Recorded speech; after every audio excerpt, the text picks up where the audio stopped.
Are there any other questions? Yeah, but I don't know if this is, Mr. Jackson. thank you, Mr. Chairman. Maybe not so much, well, kind of a question and a comment put together. Same thing, there's a couple of things that was listed that I would like to see some dollar amounts possibly changed, and the reason for those would be then to have some money in some other departments, one of them being, I think we have too much income tax money that's owed the city, that right now is just sitting and there's no collection, way, shape, or form being done to try to get that money. And it's just too much to have sitting there. Last year we talked about going after that money, but there was no way to do it because we couldn't fund it. Line items that I'm looking at that I think that we could probably take some funds from. Miscellaneous expenses. There's $99,000 listed in contingency. It's on page 8. Grass cutting is $98,000. That's the same that was listed for last year, not whether it's the same or not. All the different professional services add up to almost $600,000. I think some dollars can be taken a little bit from each one of those line items. And I would like to see that money put back into the finance department, to have the finance department go after that city income tax money. So I'm going to be sending out, I guess, everybody an amount off of all of those line items, and I would like to see that changed. Thank you, Mr. Jackson. Ms. Crowell? If I may, I don't know how to say this any other way. The numbers that you see in this most times are connected to contracts. These are just not arbitrary numbers that we pulled out. I mean, for example, we have an MVIS contract. That's hundreds of thousands of dollars. We have different types of contracts that when we add them all up, we need the monies for that. These are just not pie in the sky kinds of numbers. They were tied to some research. So I beg to differ that I don't think any of these numbers should be changed at this time.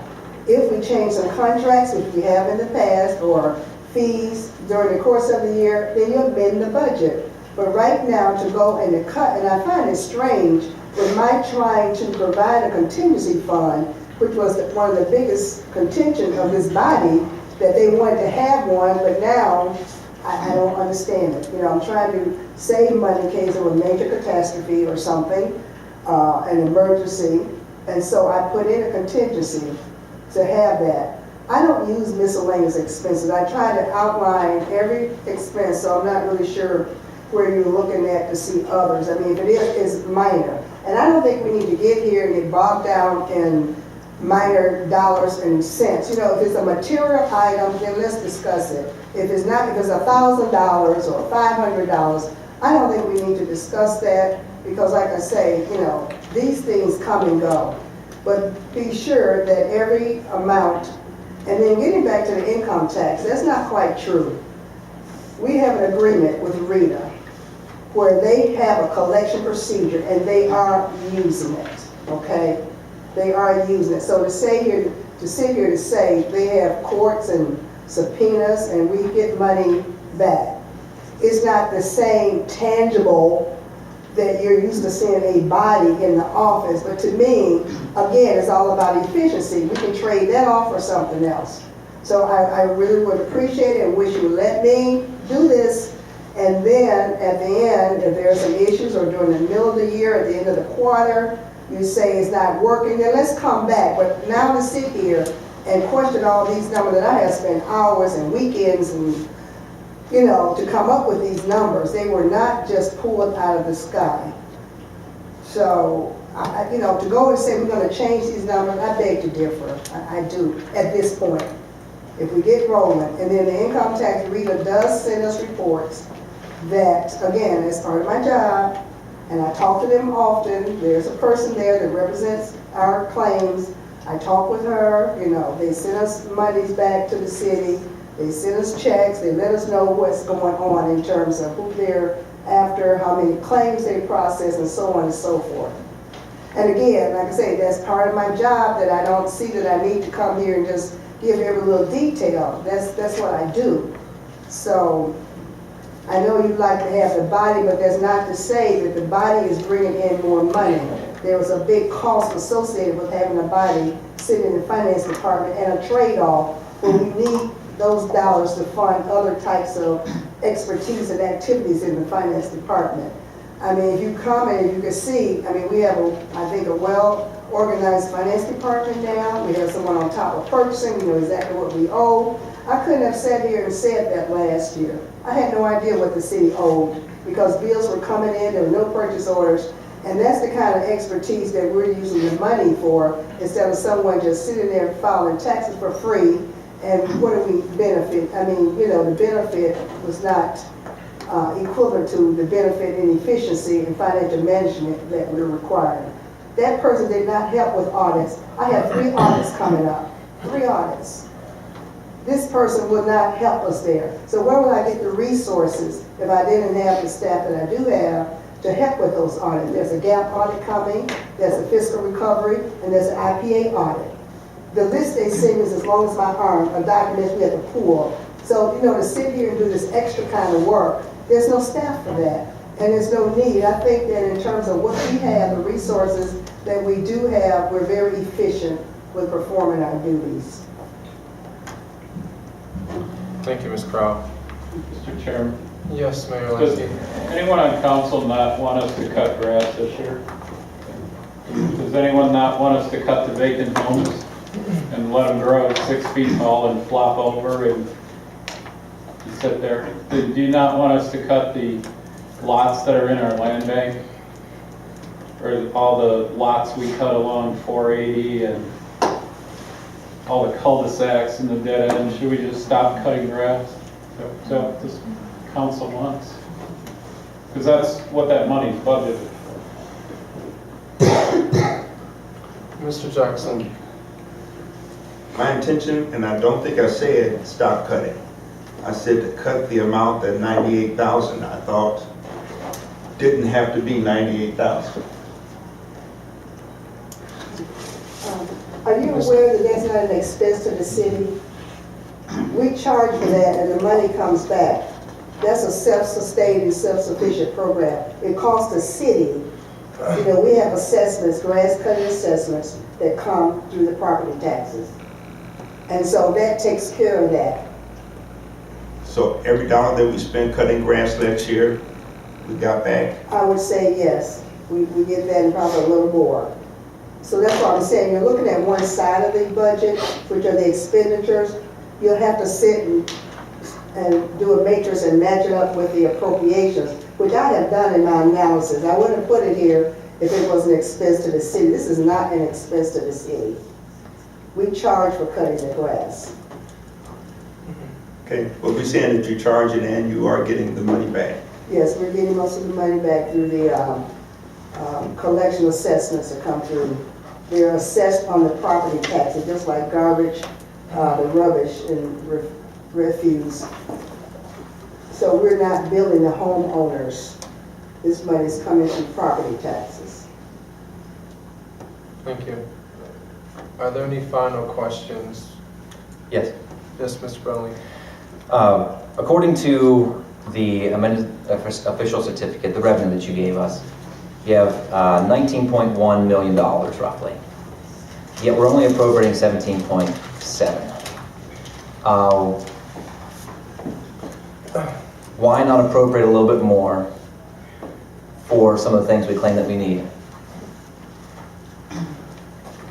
Why is, what is that? $1.4 million the magic number to keep in the bank? Mr. Brownlee, in all of your training and education, one of the things that we have to remember is that the 200 series funds are restricted funds, and the money, as you have often stated, has to be used for those purposes or those functions. We do not have, I mean, there's levies that come in for the different funds like police and street lighting. We cannot take street lighting money and spend it in the general fund. So if you really want to analyze this and look to see at the balances, the ending balance, I think some of the larger balances on here are the escrow fund. And so that in itself would take up most. We cannot spend that money. We cannot appropriate the money. It has to be left there. The only monies that this body really can appropriate is the general fund monies. And I'm sure you know that. But the other funds, they're basically sort of like self-sustaining. The monies come in for a specific purpose, and the money is spent. Now, there may be a surplus if we did not spend all the money for that purpose, but we can't grab those surpluses and put them into the general fund. We've had those discussions many times. So that's why you have a difference there. If you go and add up all of the special funds, you'll see why there's a difference in the expenditures and what's being appropriated. Well, many of those funds are like police, fire, sewer maintenance, ambulance billing. Why are these not fully appropriated then? These are all, some of them are available to cover operating expenses. You could hire another police officer, you could hire another firefighter, you could buy a car, you could buy a truck. We do not budget to the penny. I have those discussions with the chief. They're aware of it. You know, there's contingencies, but there's also other factors that we have to wait to see what's happening. We don't know what payouts may be for this year or any of those kinds of things. So no, I'm not going to budget right up to zero. I'm not going to budget up to zero, okay? As I said, and I think we end this discussion, we start with the budget in a quarter. If it looks like it's way out of kilter, then we come back. You can amend the budget. I know you're opposed to it, but you do have the authority to amend a budget as often as you wish. There's no stipulations, and there's no shame in it. I mean, that's the budget commission is there. You know, I was taught in business that the word is budgeting. The ing suggests continuous. It's not budgeted with the ed, which means final. You're welcome. Okay? So this is not a final document, and this body can change it anytime they want to. Those are the same words that were used a year ago. Well, I And will we spent continue to ourselves further into use a deficit. them because evidently they're not sinking in with you. Evidently, we aren't learning from the past. Evidently Brownlee. not. Thank you. I want to take one final question, seeing that this is, well, I think we're beating a dead horse right now. I have one last question, constructive question, before I close this meeting. I have a comment. Yes, is there to the appropriations, Mr. Brownlee? Yeah, of course. So it was said tonight by the finance director that these numbers were not pulled from the sky, yet 5 days ago she claimed they were arbitrary. She claims that she doesn't need to come here and explain herself. Then what is this body May here I for? interrupt? I mean, Yeah, I'm no, not she may not I'm not going to interrupt. listen to this. This has nothing to do with this. Mr. Brownlee. Mr. Brownlee, is this Okay, there you go. I'm not There you going to go. listen to this. Ask her a Yeah, question, there we you want to go, hear her because you do opinion. this every meeting, and I'm So- not going to take it anymore. The question is, why is this body here? If they're not here to ask questions, if they're not here to get answers, then why are they here? If the finance director can just storm off whenever she's upset, and the mayor can just spout off whenever he doesn't Mr. like a Brownlee, question, do you have a then question? Ask a question. why is this council Mr. here? Brownlee, do you have a question for the appropriations, or are you? I have plenty of questions, but I doubt I'll get any answers. That's the trouble. And whenever you permit the mayor to make such comments and the finance director to make such comments, it undermines the authority of this body. And gentlemen, people like Councilman Jackson who want to ask questions feel as though they cannot ask questions. This atmosphere of animosity, of not wanting to answer questions, not wanting to share information, was the primary concern that was shared with me before I came onto this council. It was the primary concern shared with me by every member I spoke to on this council.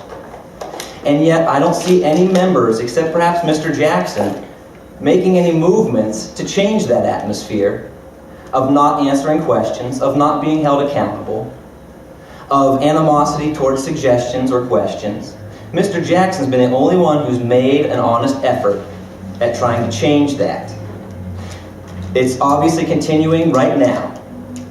So I think that we should consider real hard whether we are going to find solutions to our problems as long as this atmosphere persists in the business of this city.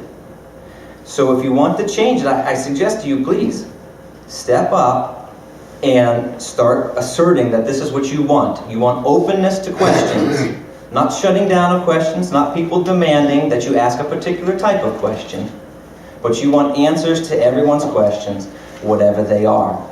Then, and probably only then, will we begin to see real success as a city. Don't hold on to the false hope that we'll just all, quote, work together if we're all just a little bit more quiet about our own opinions. What we need to do is be more open to other people's opinions and weigh them carefully. Not dismiss them because you don't like who shared them, or not dismiss them because they're unpleasant, or just dismiss them because they're not yours.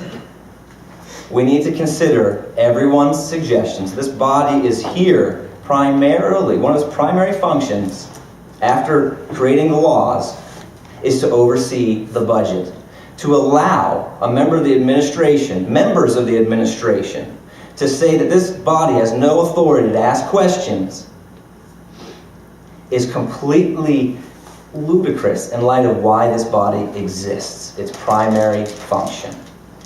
So we need to consider these issues very seriously and figure out how we're going to fix them, because until they're fixed, we will continue to have the tail wagging the dog and just increase the expenditures whenever the administration says so, and there will not be a direction that the city is going in. Everything will continue to get worse and worse, little bit and little bit at a time, because there's no plan for addressing those things, because we're busy maintaining the status quo and trying to, quote, work together by silencing opinions we don't like. So I ask you to strongly consider that what you're going to do to change this atmosphere of animosity and disrespect, and really it's kind of nonsensical, because we are stealing from this body. We're taking all the power out of this body by saying it can't ask questions and it can't oversee the budget. That really doesn't even make logical sense. Mr. Chair? Thank you. Can I ask Mr. Brownlee why he didn't apply for the position of finance director, since he seems to know Ms. more than Crowell? I don't think that's a productive question to ask. Well, I don't think you have to stick with it. It was very productive. My opinion. I just want to end this meeting. Yes. Mr. Adams. Last meeting you handed up the appropriation expenditures and so forth. Projected change. You listed all the minuses on the projected change. Those are the cuts that you made from the 2014 expenditures. As I went over here looking at these looking for these figures, the money that we could save from here, I also had to consider what basic service we have to provide for our residents in this city. Right. I do know that you talked to all the directors, chiefs, and cut as much as you could from 2014 to 2015, which is listed under the change, under projected. I've been through these and all that were sent. And I thought, I'm not going to come in and nickel dime the budget like you see on CNN, but within billions and millions of dollars. You've already done it. And with speaking with the chiefs and runs the department, knows how to run the department, knows what they might need and what they might not need, like you educated me tonight about the leases instead of repairs. If you're listening, that should tell you that you, as the legal finance director, is working hard to save money, the residents' money. And in just looking at it, you put a lot of work in there. And there's not much that I can say, how do we cut this and how cut that? Because I think you did that. And I'm not just saying that because the figures tell me that. And that's what we should look at. Right. How far do you want to go? You want to cut some more out of the fire, the police, the mayor's office, the finance department, service? Guess what? We can't. There's nothing else to cut. And I think the administration has done a good job of doing the cuts. And if you think any more could be cut out of this, I don't see where. And I've been spending quite a few times just sitting and looking and thinking. A lot of it we don't know because we don't work in them departments. That's up to our chiefs, and I think they're doing a good job. So let's don't get bogged down calling names and trying to save 5 cents and spending 50 cents. We can always come back, and that's true, and you know it's true. We on council can always come back and modify the budget. After the taxes come in, we can see where we are. It's projected. Half the year's gone. We'll know how much we got coming in, if it's raised or if it's lowered. If it's lowered, then we're going to have to do some more. Then we can have our meeting. So there's no use sitting here fighting and squabbling. Pass the budget, let it go, watch it, which is our job. Anything over 1,000, you can vote no. And watch the budget. That's all we can do. I think you did a fine job. You and the department heads, very good job. Like I said before, Linda has done a beautiful job in all the cuts that's happened over there at the senior center. We have some mighty big issues, so let's don't bog down. Let's don't bog down the administration no more than we have to. If we see a signal that we do, then we do. I'm done. Thank you, Mr. Adams. The finance director, I want to thank you for taking time out on Friday afternoon to meet with me for 2.5 hours. I mean, we went through all these numbers. I mean, the Human Services Department is doing an excellent job. The police and fire are cutting their overtime. They're doing a great job in comparison to last year, so thank you to those departments. To the council, we have to get a budget passed. I mean, we've spent weeks looking at these numbers. We've had ample opportunity to ask directors questions, ask the administration questions, ask the finance director questions.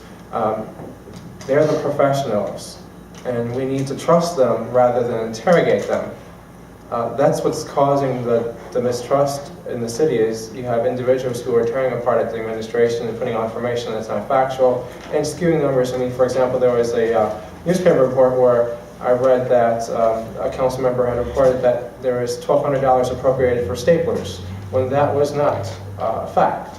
That was misconstrued in what was said in the council meeting. So it's that type of information that's being projected out into the community from council members that is really damaging the city, rather than trusting the people who are leading the city to run their departments. We need to stop interrogating and pointing fingers and making false accusations, and just trust these people to know what they're doing and give us the information. If we have questions, to ask them and move the city forward, not to tear up the city and put out false information.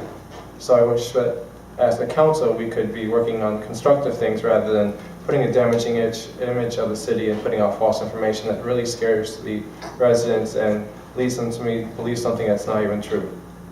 And so with that, I hope that this council, I hope that this body will come on Wednesday and approve this budget. And this is a fluid document, it's budgeting. We can amend the budget at any time. It's a plan. It's a plan for how we're going to appropriate the monies for the operation of the city. It's not a concrete number. It's a plan. And so I want to reiterate that to the council. And I urge you to pass the budget on Wednesday. And if you have any outstanding questions, to contact the finance director or the administration. And yes, Mr. Chair, I think Councilman still has a few questions in order for us to get all the votes we need to pass the budget. I don't know if Ron needs to entertain any more questions. Mr. Jackson. Thank you, Councilwoman Jones, but I'll send them directly to Ms. Crowell. Ms. Crowell, sorry. Thank you. And I want to adjourn this meeting at 6:54.